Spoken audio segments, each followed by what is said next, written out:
इसको लेकर वो ये कह रहे हैं कि यूएस के अंदर स्पेंडिंग वगैरह काफ़ी बढ़ेगा और कई कंपनी से उसका बेनिफिट भी हो सकता है। उन्होंने कुछ नाम भी बताए, चलो मैं आपको वो नाम भी बता देता हूँ जो वरुण ने हमको रिपोर्ट्स में बताए हैं सर। उसमें वो कह रहे हैं कि जो घरेलू आईटी कंपनीज हैं उनको अच्छा बेनिफिट होगा। एम्फेसिस, कफोर्स, टीसीएस जैसे उन्होंने नाम दिए। उन्होंने कहा कि क्योंकि इलेक्शन है उससे पहले ये स्पेंडिंग टिपिकली बढ़ती है। सीएलएसए ने जस्ट इसके उल्टा कहा है। सीएलएसए कहता है कि वैल्यूएशन बहुत महंगी है बॉस। वैल्यूएशन उस जगह पर आके पहुंच गई हैं जहां पर कोविड में जो वैल्यूएशन हुआ करती थी ना, जिसमें आप एक्सट्रीम थे, उससे सिर्फ आप 7% ही दूर हो। सर, किसका तर्क ज़्यादा आपको ठीक लग रहा है? वैल्यूएशन की चिंता वाली सीएलएसए की रिपोर्ट का जो कहती है थोड़ा दूरी बनाओ, या फिर जेपी मॉर्गन की रिपोर्ट का जो कहती है नहीं पास आ जाओ क्योंकि इसके स्पेंडिंग बढ़ रही है? और कुछ कंपनीज के नाम भी बताए उन्होंने।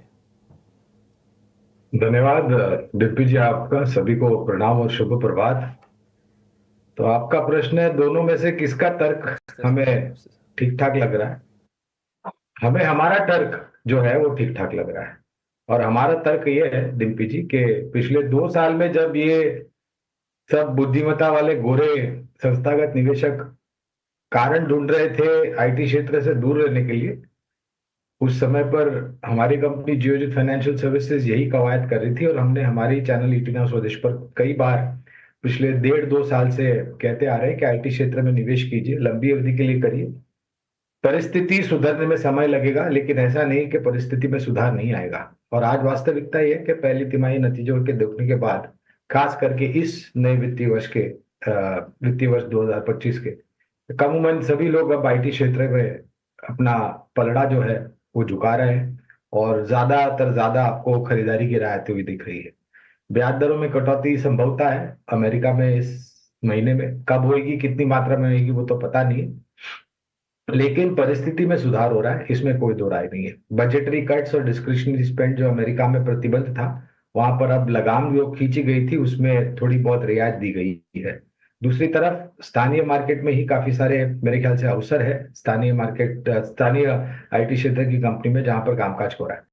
अमेरिका को छोड़ करके बाकी देश भी है दुनिया में, यूरोप है, अदर ईस्टर्न यूरोप है, मिडिल ईस्ट है, साउथ अफ्रीका है, सब कॉन्टिनेंट्स है, काफी सारी जगह है, south east Asia Pacific region है जहां पर कामकाज हो रहा है।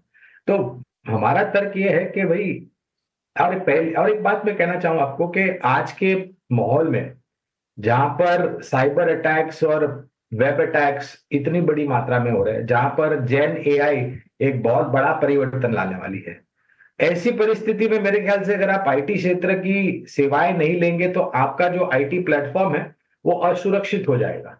और कोई भी बड़ी कंपनी या छोटी कंपनी मेरे ख्याल से ये नहीं चाहेगी कि अपना आईटी एनवायरनमेंट को किसी तरह का खतरे में डाले या फिर उपभोक्ताओं को उसका उपयोग करने में कोई खतरा हो। और ये सब सुरक्षित रखने के लिए आपको आईटी क्षेत्र की जरूरत पड़ेगी। TCS, HCL tech, tech Mahindra, Infosys, Wipro, ये दिग्गज कंपनियां जहां पर खरीदारी की राय है। Persistent System, LTI Mindtree, L&T Technologies, KPIT Tech, Cyient Limited, Persistent Systems, Tata LXI, ये जो छोटी मझोली कंपनियां यहाँ पर खरीदारी की राय है। डीपी, मेरे हमारा मानना ये भी है कि दूसरे हिस्से में यानी कि वित्तीय वर्ष 2025 तीसरी तिमाही के नतीजे जब आएंगे, वहां से जो रफ्तार होगी सुधार की वो और तीव्र होगी आईटी क्षेत्र की।